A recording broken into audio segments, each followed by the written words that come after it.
Horror Lies.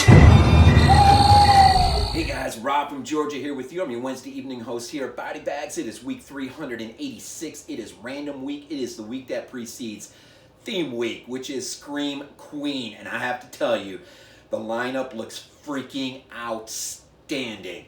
But I won't drop any hints, man. I'm just going to tell you, it is Scream Queen, and it is going to be a fun week of review. So look forward to that. Props to my Buffalo Bills for taking down the Baltimore Ravens and moving on to AFC Championship game. Looking forward to that. We'll see if it's Cleveland or KC today. But man, props to my Bills for playing some hard football last night. Anyways, again, it is theme week.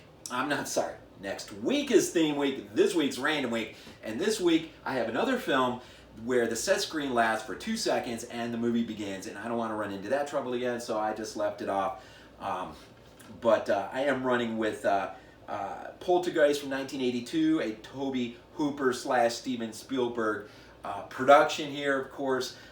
Big story surrounding that we'll get into for a little bit, I think, maybe. But for some reason, still running with the old Warner Brothers DVD release. At some point, I probably really seriously need to jump to 4K if it's not already on 4K. I need to really get this on 4K when it does show up.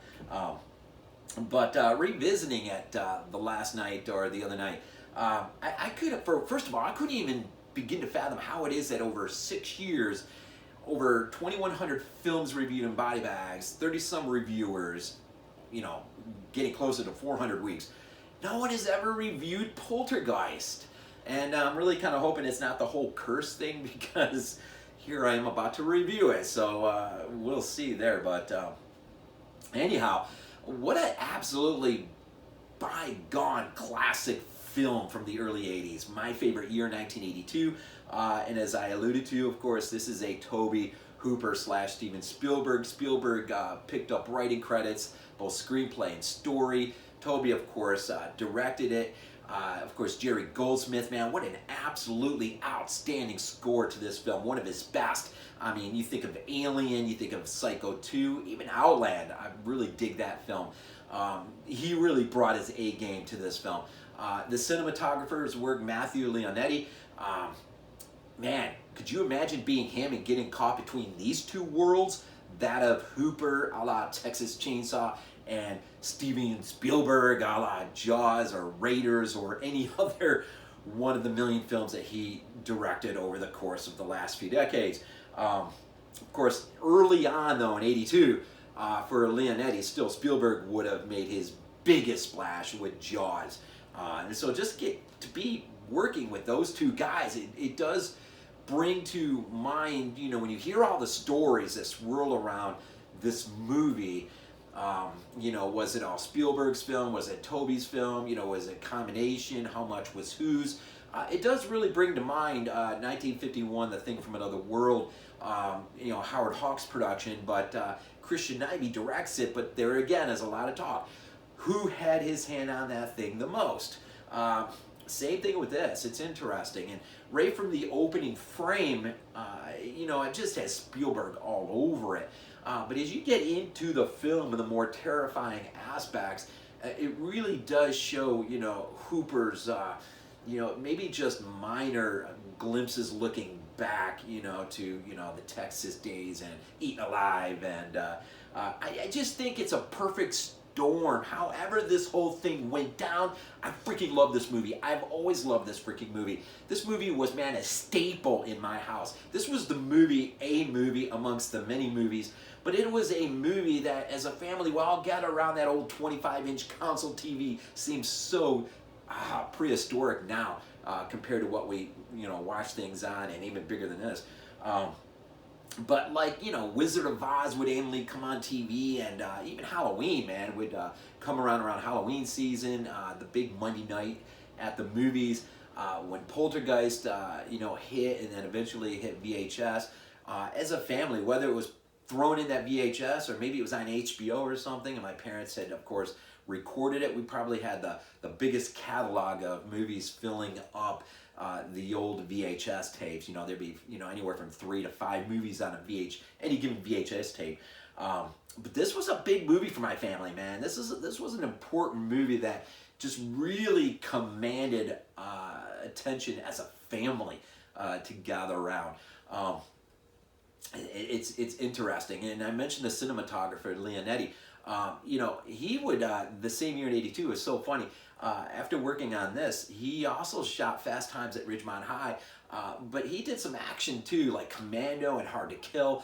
But really interestingly, if you did not know this, he is the guy who would go on to shoot the Dawn of the Dead remake in '04. So it's still around, kicking it, right? Some good stuff in here, man. Whether you're talking Spielberg or Goldsmith, even Michael Kahn's work is editing on this job. Of course, he would edit Goonies and Close Encounters of the Third Kind and just tons of other stuff.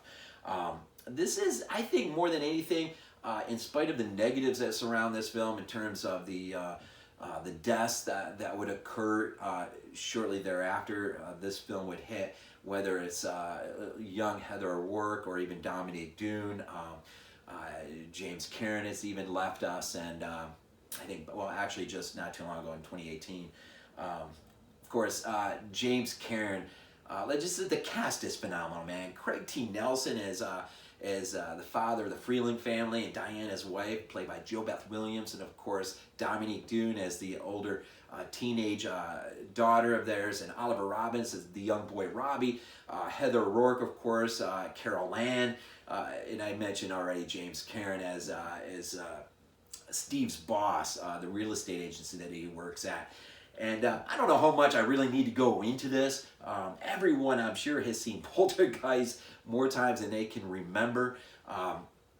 This really is your perfect storm of haunted house story with just the special effects feast that 1982 was bringing to the table, and visually speaking, just some of the insane effects, whether it's the guy peeling his face off, some of the incredible shots of Diane falling into the pool and the dead people, of course. Just the whole bringing to life a suburban neighborhood that many of us, at least on some scale, probably remember growing up, either indirectly or at least something relatable. And there's a lot in this movie, man, that I can relate to as a young kid. Looking back, just looking, when we go into Robbie's room, and of course the beautiful poster of Alien up there on the wall, and just, man, it just calls back, man, a day when, when I was a little kid, I was collecting up all the Star Wars figures and all that stuff. And it's great when you can throw on a film and just walk through the house and just be reminded by things that was in my house, that was in my house, that was in my house, that was kind of like my house. Yeah, I mean, just good stuff, man. But in short, I mean, I don't want to really drag out the narrative here much, but in short, it is your perfectly well told haunted house that we find out the entire development has been built upon a graveyard, man, where, just the headstones have been moved away, but the bodies have been left, and it does serve as an interesting catalyst on Spielberg's comment, and maybe perhaps to a degree Hooper's shared sentiment on, look, suburbia is not all that perfect. It may look perfect, it ain't that perfect. And we're about to turn it on its head and just show you how imperfect it really is. And it's an interesting, it is an interesting film.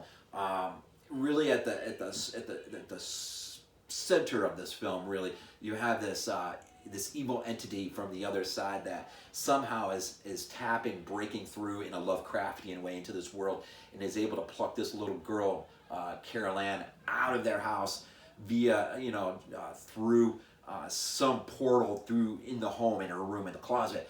And then it's sort of like an adventure, almost a Spielbergian adventure of terror and suspense, just a journey with this family as they try to get their daughter back and ultimately just flee this house as the whole thing comes crashing in on them towards the end. Just so much, man, to love. And I was just thinking, you think of imprints and how much Spielberg had his hand on it and whatnot.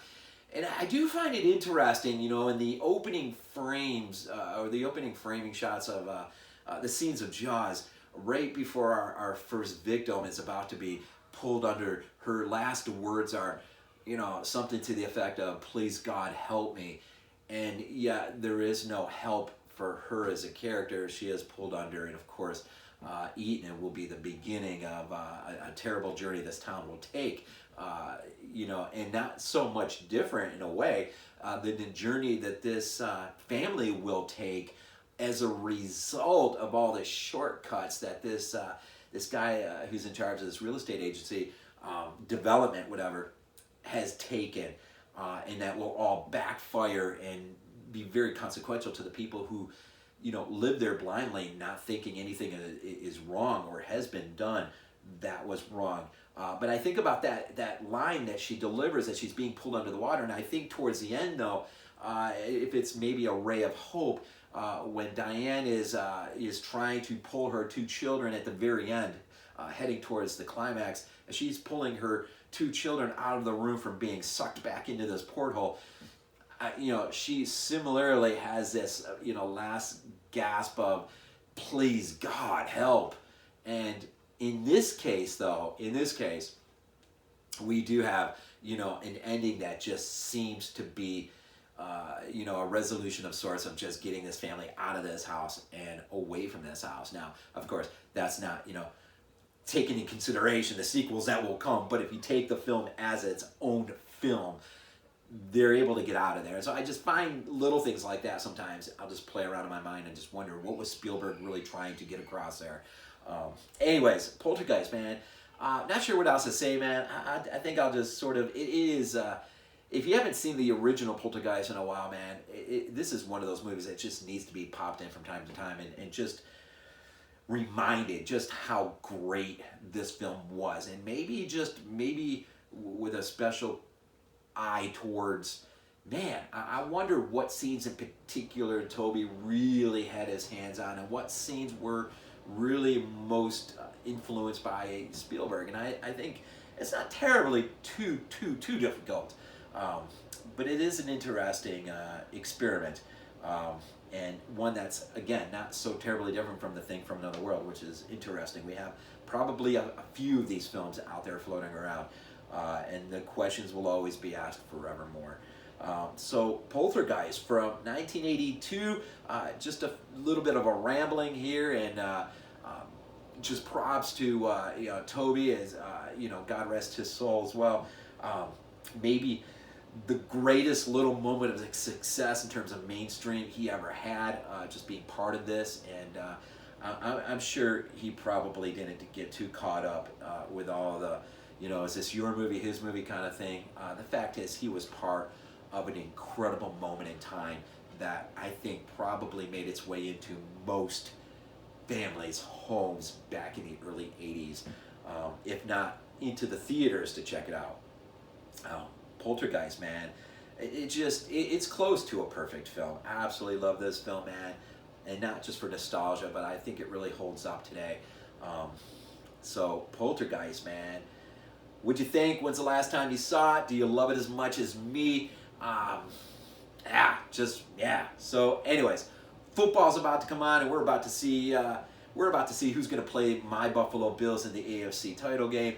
I'm sort of secretly rooting for, maybe not so secretly rooting for, Cleveland to upset them, and therefore the game will get hosted in Buffalo. So, selfish interests at play here. But I don't know. We'll see. But very proud of my Bills, and as always, just loving all the work everyone does day to day. Dropping the reviews, just stay plugged in. As I said, theme week next week, Scream Queen. It is going to be a phenomenal week of reviews, and then we just keep pushing on, man. Body bags for life. Peace, go Bills. This is not a dream. Not a dream.